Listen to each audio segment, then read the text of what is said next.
Hello friends, Neha એજ્યુકેટરમાં આપનું સ્વાગત છે. આજે હું તમારા માટે લઈને આવી છું 23 માર્ચ 2026ના મહત્વના કરંટ અફેર્સ, જે તમારી આવનારી પરીક્ષામાં તમને ખૂબ ઉપયોગી થશે અને ચોક્કસથી તમને એક માર્ક અપાવશે. પરંતુ એ પહેલા વિડીયોની લિંકને તમે મિત્રો સાથે શેર કરી દેજો. વિડીયોની પીડીએફ તમને ચોક્કસથી મળી જશે. અને તમે જો ચેનલ પર નવા હોય તો ચેનલને સબસ્ક્રાઇબ કરવાનું ભૂલતા નહીં.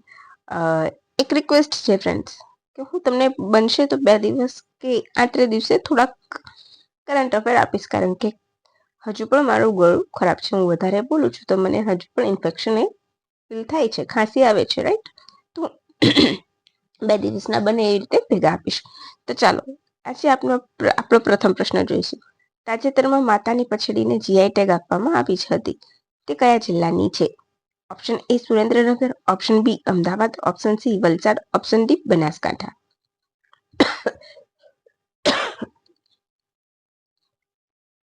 તો અહીં આપણો જવાબ આવશે ઓપ્શન બી અમદાવાદ. હવે તમારે શું યાદ રાખવાનું છે ખબર છે? તમને ખ્યાલ હશે કે આપણે જીઆઈ ટેગ વિશે ભણેલા છે કે ટોટલ ગુજરાતમાં કેટલા છે? 29 વસ્તુઓ જીઆઈ ટેગ ધરાવે છે, રાઈટ? યાદ રાખી લેજો. અમદાવાદની કળા છે, 400 વર્ષ જૂની છે. લોખંડની કાટ અને ગોળના મિશ્રણમાંથી ઘેરો કાળો રંગ તેમજ ફટકડી તથા મચીછના મૂળમાંથી લાલ રંગ બનાવવામાં આવે છે અને કાપડની મધ્યમાં માતાજી બિરાજમાન હોય છે. દેવી પૂજક સમાજની આ કળા છે, એ પણ યાદ રાખી લેજો. હવે ગુજરાતમાં કુલ 29 વસ્તુઓ જીઆઈ ટેગ ધરાવતી થઈ ગઈ છે. હમણાં બનાસકાંઠાને મળ્યું હતું, રાઈટ? યાદ રાખી લેજો. આ તમારું પ્રૂફ. Okay,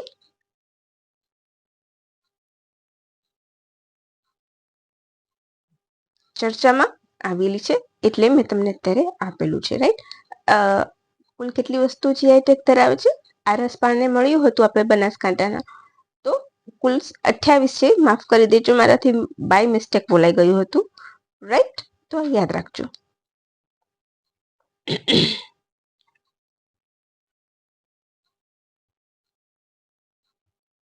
right? ગુજરાતના બનાસકાંઠા જિલ્લામાં થતા સફેદ આરસ પાનને પણ જીઆઈ ટેગ મળેલું છે, રાઈટ?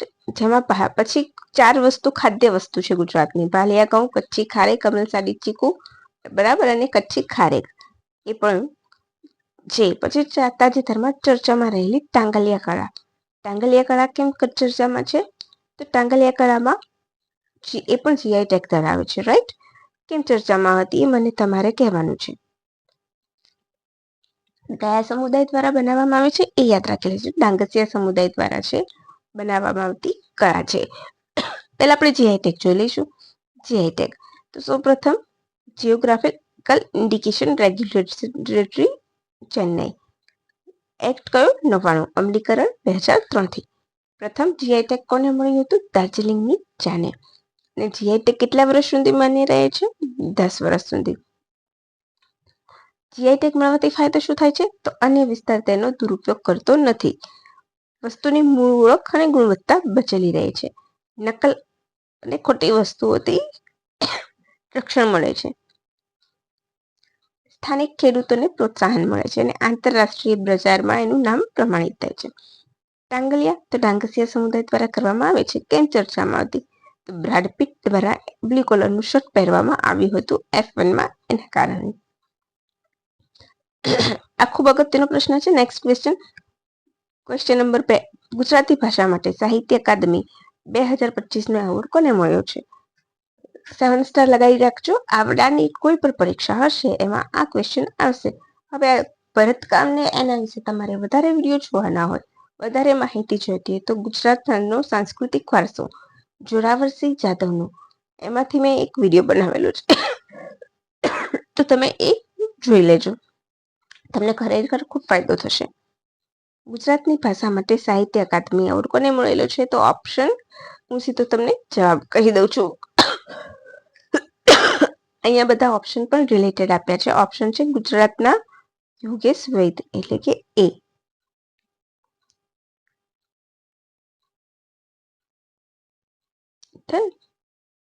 સેના માટે? તો ભટ્ટ ખડકી માટે. 24 ભારતીય ભાષાઓમાં આપવામાં આવે છે.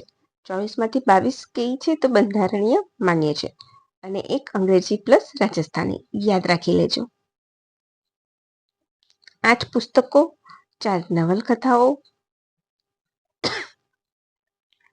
એટલે કે 8 કવિતાઓને, 4 નવલકથાને, ટૂંકી વાર્તાના 6 પુસ્તકો, 2 નિબંધ, 1 સાહિત્યિક વિવેચન, 1 આત્મકથા અને 2 સંસ્મરણોને એવોર્ડ આપવામાં આવ્યો છે. આ તમારું છે.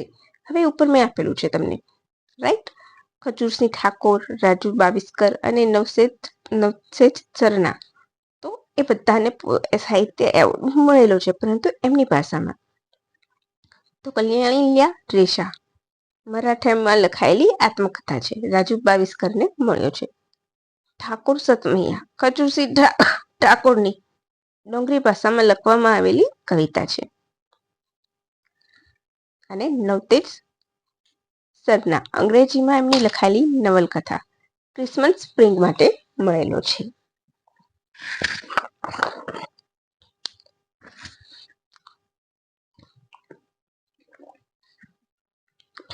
સાધુ ભદ્રેશદાસ અને શેના માટે મળેલું છે તો પ્રસ્થાનેય ચતુસ્થે બ્રહ્મકોશ કવિતા માટે સંસ્કૃતમાં.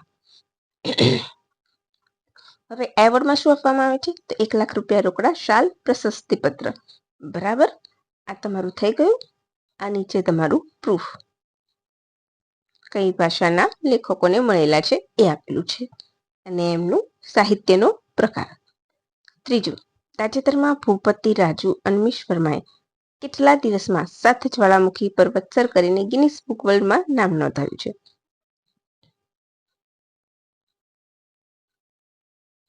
આનું હું તમને પ્રૂફ આપી દઈશ. બરાબર, 92.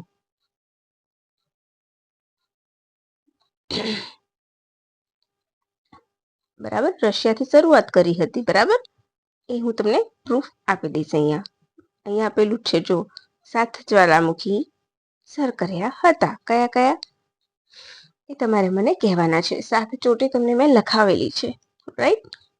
23 ઓક્ટોબર 2024 થી શરૂઆત કરી હતી રશિયાના માઉન્ટ એલ્બ્રસથી અને 25માં માઉન્ટ સિડલી એન્ટાર્કટિકા ખાતે પૂર્ણ કરી હતી 7 summit.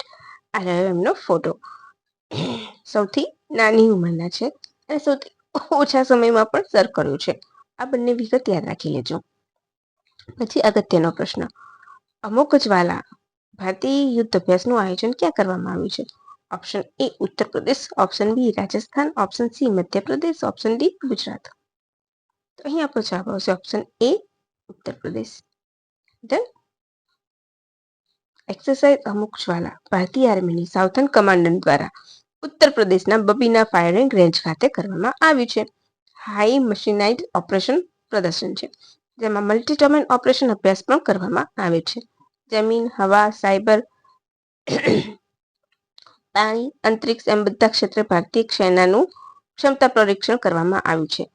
Target operation, night flight વગેરેનું પણ અભ્યાસ કરવામાં આવ્યો છે. અને આ રહ્યું તમારું પ્રૂફ. ઓકે, ચાલો. ભારતના 94માં ગ્રાન્ડ માસ્ટર કોણ બન્યું છે? Option A Rahul V S., option B Rohit Krishna, option C Aryan Vaishnav, option D Mayank Chakravarti. તો option D Mayank Chakravarti. Done. આ ઉપર તમને આપ્યા છે એ બધા ક્રમ વાઇઝ છે, 93, 92, 91 એ રીતે, રાઈટ. નોર્થ ઈસ્ટના પ્રથમ ગ્રાન્ડ ચેસ માસ્ટર છે, રાઈટ. તેમણે 9માંથી 7 અંક મેળવ્યા છે. 2500 ફીડે રેટિંગ હાંસલ કર્યું છે. આ મળે એટલે એને ચેસ ગ્રાન્ડ માસ્ટરનું બિરુદ મળે છે, રાઈટ. ચાલો, હવે અગત્યનો ક્વેશ્ચન, વર્લ્ડ હેપીનેસ ઇન્ડેક્સ 2026માં ભારત કયા ક્રમે છે? ઓપ્શન એ 116માં, ઓપ્શન બી 118, ઓપ્શન સી 117 કે એક પણ નહીં. અહીં આપણો જવાબ આવશે ઓપ્શન એ 117. યાદ રાખજો, ગયા વર્ષે 118માં ક્રમે હતું, આ વર્ષે 116મું છે. કુલ 147 દેશોનો અભ્યાસ કરવામાં આવ્યો હતો. ચાલો, હવે ડિટેલ જોઈ લઈશું. આ રિપોર્ટ વેલબિંગ રિસર્ચ સેન્ટર દ્વારા 2012થી બહાર પાડવામાં આવે છે. આ તેનું 14મું સંસ્કરણ છે, મને ખ્યાલ છે ત્યાં સુધી. બરાબર, ભૂલથી 12 લખાયું છે. ફિનલેન્ડ સતત 9મી વાર ફિનલેન્ડ પ્રથમ ક્રમે આવ્યું છે. બીજા ક્રમે આઇસલેન્ડ, ત્રીજા ક્રમે ડેનમાર્ક, ચોથા ક્રમે કોસ્ટારિકા છે. પ્રથમ 4 યાદ રાખજો. હંમેશા પરીક્ષામાં પ્રથમ 4માંથી એક પૂછાતું હોય છે અને ભારતનો ક્રમ પૂછાતો હોય છે. કુલ 147 દેશોનો અભ્યાસ કરવામાં આવ્યો હતો એ પૂછાતું હોય છે. બરાબર. ભારતને 4.536 નું રેટિંગ મળ્યું છે. 0 થી 10 નંબર આપવામાં આવે છે. બરાબર. હવે શું માપવામાં હતું? તો આવકની અસમાનતા, ભ્રષ્ટાચાર, જીવનમાં નિર્ણયમાં સ્વતંત્રતા ઓછી મળે છે, સોશિયલ મીડિયાનો વધુ ઉપયોગ, ખાસ કરીને મહિલાઓ, જેના કારણે મહિલાઓમાં માનસિક હેલ્થ વધારે અસર થઈ છે. આ રેન્કિંગ જીડીપી, હેલ્થ, સામાજિક સહયોગ, નિર્ણય લેવાની ક્ષમતા, ઉદારતા, ભ્રષ્ટાચારની ધારણા એ બધા 6 માપદંડો ઉપર આપવામાં આવે છે. ભારતના પડોશી રાજ્યો: ચીન 65મા ક્રમે, નેપાળ 99મા ક્રમે, પાકિસ્તાન 104, બાંગ્લાદેશ 127 અને શ્રીલંકાનો ક્રમ 134મો છે. આપણે 20મી જોયું હતું happiness index world happiness day ત્યારે જ આ ઇન્ડેક્સ બહાર પાડવામાં આવે છે. આજનો આપણો લાસ્ટ ક્વેશ્ચન છે. પ્લીઝ ફ્રેન્ડ્સ, હું આટલી તકલીફ ઉઠાવીને ભણું છું તો એક લાઈક જરૂરથી કરજો. દર વર્ષે 23 માર્ચના રોજ કયો દિવસ ઉજવવામાં આવે છે? વર્લ્ડ મેટ્રોલોજી ડે, શહીદ દિવસ, ફક્ત બી કે એ અને બી બંને? તો અહીંયા આપણો જવાબ આવશે ઓપ્શન ડી, એ અને બી બંને. 23 માર્ચ 1931ના રોજ ભગતસિંહને ફાંસી આપવામાં આવી હતી. અહીંયા નીચે લખેલું છે, લાહોર ષડયંત્ર કેસમાં ભગતસિંહ, રાજગુરુ અને સુખદેવને ફાંસી આપવામાં આવી હતી. એની યાદમાં દિવસ ઉજવવામાં આવે છે. અને 1950માં બીજું શું હતું? તો વર્લ્ડ મેટ્રોલોજીકલ ઓર્ગેનાઇઝેશનની સ્થાપના થઈ હતી. એની યાદમાં વર્લ્ડ મેટ્રોલોજી ડે ઉજવવામાં આવે છે. હવે કદાચ મારાથી કોઈ ભૂલચૂક થઈ હોય તો મારી તબિયત નથી સારી, છતાં પણ હું તમારા માટે આ લઈને આવું છું. બોલાતું નથી તો પણ હું બોલું છું. તો પ્લીઝ મને માફ કરજો અને વિડીયો લાઈક કરજો, કમેન્ટ કરવાનું ભૂલતા નહીં, સબસ્ક્રાઇબ કરવાનું પણ ભૂલતા નહીં. તો ચાલો ફ્રેન્ડ્સ, રજા લઈશું. Bye and thank you for watching my video. Have a good day.